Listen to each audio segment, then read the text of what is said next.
Hi, I'm David and welcome to DeliBytes. Even if you're not a media mogul, it's very likely that now and again you'll get asked to do a Vox Pop interview, whether that's for an event video or a news broadcast.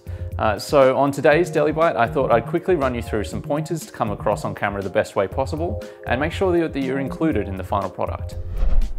Tip number one, it's very likely you'll be given a handheld microphone, much like this one. So you want to make sure that you're holding it correctly. You don't want to be holding it up too high, and you definitely don't want to be holding it on the receiver. So just get a good grip right underneath where the mic is and try to hold it underneath your chin. That's where you're going to get the best possible audio quality without obscuring your face. You'll also find some of them might have like a branding triangle or something on the outside with the company logo. If you do have one of those, just keep your hand underneath it and try to angle the logo towards camera. They're going to like you very much for giving their brand a plug.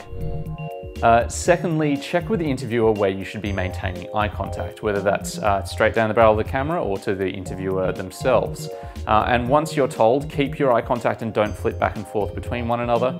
Just keep that laser vision the entire time and people will be listening to what you're saying instead of watching your eyes move. Thirdly, in terms of content, you want to make sure that you keep your answers brief.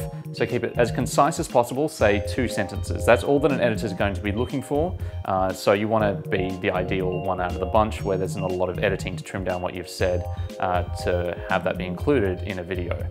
And try to avoid any jargon or swearing or anything unnecessary that any average Joe walking down the street wouldn't understand. You want to be as relatable as humanly possible. And lastly, sometimes it's worth checking with the interviewer if you can hear the questions that they're going to ask you ahead of time. Don't stress out too much about that, but it is nice to get a heads up and have a bit of time to think about it. But again, you don't want to spend a lot of time rehearsing your answers. You do want it to feel off the cuff and genuine. So just have a quick chat with them and see what they would prefer. And if you do get the time to have a quick think about it, just take 30 seconds to gather your thoughts and think about what you're going to say.